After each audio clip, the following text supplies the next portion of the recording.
Terima kasih pemirsa Anda kembali menyaksikan Kominfo Newsroom. Pemirsa, sudah seharusnya segala aturan yang ditetapkan oleh pemerintah dipatuhi oleh masyarakat. Tentunya hal tersebut juga memiliki arti untuk mensejahterakan berbagai kondisi atau kehidupan masyarakat Indonesia. Namun sayangnya pemirsa, saat ini masih banyak aturan yang dilanggar oleh masyarakat. Lalu pemerintah juga telah mencanangkan gerakan Indonesia Tertib. Dan sebenarnya bagaimana dan apa tujuan atau sasaran dari gerakan ini? Kita saat ini sudah bersama dengan Ketua Gugus Tugas Gerakan Indonesia Tertib, ada Irjen Pol Dr. Andes Armet Wijaya MH. Assalamualaikum, selamat malam Pak Armet. Waalaikumsalam, selamat malam Mbak Mona. Salam sehat Bapak. Ya. Baik, Bapak, ini kita membicarakan mengenai Gerakan Indonesia Tertib dan kita juga mengetahui bahwa tadi pagi juga baru dilaksanakan aksi nyata dari Gerakan Indonesia Tertib di Banjarmasin, Kalimantan Selatan. Nah, Pak Armet, di awal ini mungkin bisa disampaikan dulu kepada pemirsa GPR TV sebenarnya apa itu yang dikatakan dengan Gerakan Indonesia Tertib, Pak?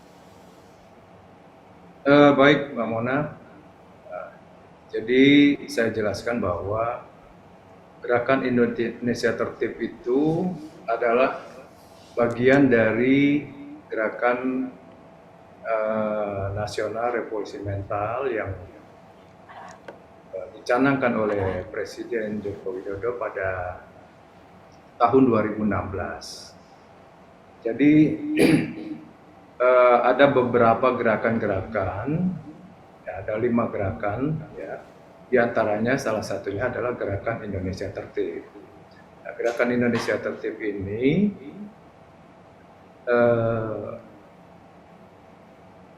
tanggung jawab diberikan kepada Kemenko Polhukam untuk melaksanakannya. Nah, adapun arti daripada Gerakan Indonesia Tertib ini yaitu di mana kita ingin mengubah ya, perilaku masyarakat agar mematuhi seluruh peraturan perundang-undangan yang ada. Antara lain tadi sudah kita laksanakan ya di Banjarmasin, yaitu tertib berlalu lintas. Dan kegiatan lain sebetulnya banyak ya, agar masyarakat itu tertib di bidang kependudukan ya, kemudian tertib di trotoar, tertib dan sebagainya. Nah, itu harapan kita, Pak Mona. Ya, baik. Berarti Gerakan Indonesia Tertib ini merupakan salah satu bentuk kegiatan dari Gerakan Nasional Revolusi Mental. Jadi Pak Armet, kalau kita melihat saat ini kondisi yang ada di Indonesia, masyarakat Indonesia saat ini, kira-kira hal apa yang menjadi alasan bahwa kegiatan ini sangat penting dilakukan dan target atau sasaran yang ingin dicapai secara detail itu seperti apa, Pak? Jadi kita bisa melihat ya, kondisi masyarakat kita yang sering kita temui ya di tempat-tempat umum. Ya, tentu kita sangat prihatin ya, di mana masih banyak masyarakat kita yang melakukan pelanggaran-pelanggaran, terutama di pelanggaran di bidang lalu lintas ya, seperti di Jakarta ya, seperti itu banyak yang tidak menggunakan helm, kemudian juga banyak yang melawan arah dan sebagainya. Nah, ini juga banyak terjadi di daerah-daerah lain. Oleh karena itu, maka Gerakan Indonesia Tertib ini yang sudah dicanangkan oleh Presiden Republik Indonesia Bapak Jokowi tahun 2016 sampai sekarang terus kita upayakan ya. Kita sudah melaksanakan gerakan aksi nyata Gerakan Indonesia Tertib ini di berbagai daerah. Di Banjarmasin ini yang kedua kalinya. Yang pertama tahun 2016 19. Nah, sekarang kita kembali ulangi aksi nyata gerakan Indonesia Tertib di Kota Banjarmasin. Nah, ini kami melihat bahwa aksi nyata yang dilakukan pada 2019, 3 tahun yang lalu, ini terasa, ya, terasa hasilnya setelah kita lihat di jalan. Masyarakat di Kota Banjarmasin ini kelihatan sudah tertib, ya, terutama dalam berkendaraan bermotor. Banyak sudah memakai helm dan sebagainya. Nah, ini kita tekankan lagi, ya, hari ini kita laksanakan. Semoga, ya, Kota Banjarmasin ini bisa menjadi percontohan untuk daerah-daerah lainnya. Itu, Mbak.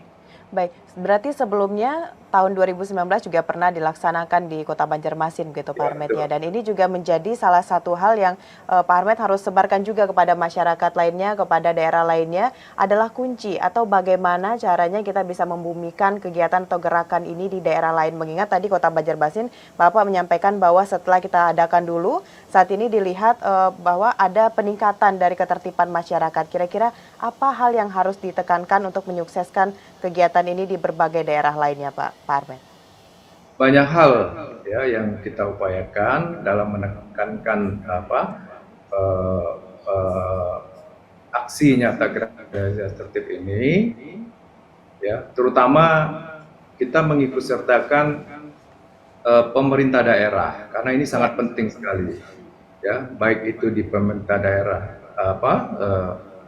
mulai gubernur, bupati, ya, wali kota, kemudian juga instansi-instansi terkait, ya, seperti kepolisian, TNI, ya, kemudian juga elemen-elemen masyarakat.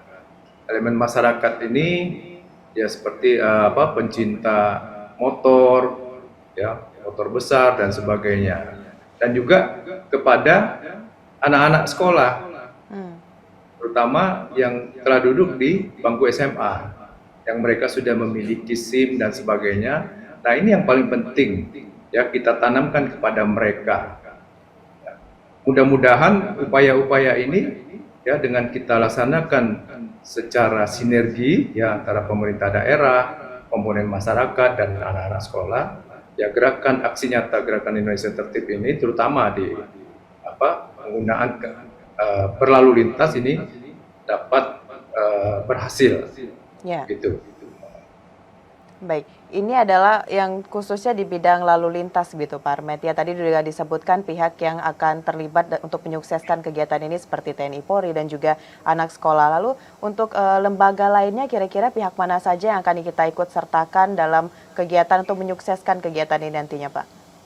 Nah, ini yang sangat kami anggap penting sekali, bahwa di mana aksi nyata gerakan Indonesia Tertib ini harus kita tumbuhkan sejak dini, ya, anak-anak, sehingga tadi juga, ya, kami juga mengunjungi taman kanak-kanak yang dikelola oleh teman-teman dari Angkatan Laut, ya. Di sana kita bekerja sama dengan Kepala Dinas Kependudukan Provinsi, ya, Kalimantan Selatan, untuk membagikan semacam KTP, ya, untuk anak-anak. Jadi ada namanya kartu identitas anak, KIA. Nah, ini yang setelah dipelopori oleh Dinas Kependudukan untuk memberikan tanda pengenal kepada anak-anak di usia dini, sehingga identitas, ya, penduduk ini mulai dari anak-anak itu sudah kita lakukan penertiban, ya, sehingga diharapkan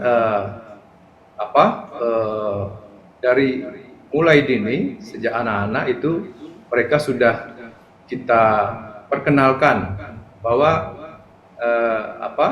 tertib itu sangat penting, ya, sehingga ke depan sehingga mereka dewasa itu ketertiban itu tetap bisa mereka lakukan begitu. Baik, Disdukcapil juga menjadi hal atau pihak yang sangat penting untuk menyukseskan gerakan Indonesia Tertib ini, Pak Ahmad. Namun kita tidak bisa memungkiri bahwa bisa saja kemudian hari akan ada tantangan-tantangan dalam menyukseskan gerakan Indonesia Tertib ini. Kira-kira yang sudah kita persiapkan saat ini untuk menghadapi tantangan-tantangan ke depan itu seperti apa, Pak Ahmad? Memang untuk mewujudkan gerakan Indonesia Tertib ini dalam mendukung revolusi mental masyarakat Indonesia ya tidak mudah. Ya, artinya banyak sekali kendala-kendala yang kita hadapi seperti misalnya kemiskinan, kemudian tingkat pendidikan masyarakat itu sendiri dan lain-lain sebagainya. Nah, ini merupakan tantangan bagi kita mempercepat gerakan Indonesia Tertib di masyarakat. Nah, kalau masyarakatnya tetap miskin, gitu ya, kemudian tingkat pendidikannya masih rendah, ini merupakan tantangan bagi kita untuk mewujudkan Indonesia Tertib.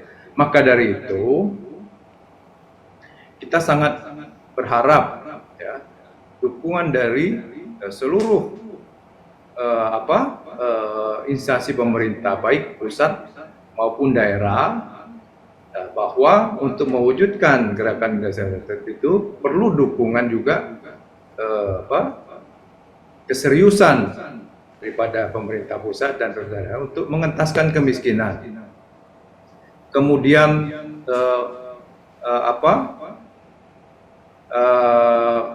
menyediakan lapangan kerja, kemudian meningkatkan tingkat pendidikan masyarakat yang sudah ditargetkan oleh pemerintah ini, sehingga kita semua bersinergi untuk mewujudkan nanti diharapkan 2045 Indonesia Emas, gitu Mbak. Baik, jadi harapannya adalah kepada masyarakat dan juga pihak lainnya dapat membantu untuk menyukseskan gerakan Indonesia Tertib ini. Yang pertama adalah kita menyukseskan juga melalui bidang ekonomi dan juga pendidikan, begitu. Pak Ahmad, kita akan tunggu informasi selanjutnya daerah mana saja nanti yang sudah kita bisa terapkan gerakan Indonesia Tertib ini, dan tentunya kita juga berharap ini dapat bisa mengubah mental masyarakat Indonesia ke arah yang lebih baik lagi. Terima kasih Pak Arbet selaku Ketua Gugus Tugas Gerakan Indonesia Tertib telah berdiskusi dalam Kominfo Newsroom kali ini. Tetap jaga kesehatan Bapak, selamat melanjutkan aktivitas. Assalamualaikum. Waalaikumsalam. Terima kasih Mbak Mona. Baik pemirsa, itulah dialog kita pada Kominfo Newsroom kali ini. Setelah jeda pariwara, kami akan kembali dengan berbagai informasi lainnya. Tetaplah bersama Kominfo Newsroom.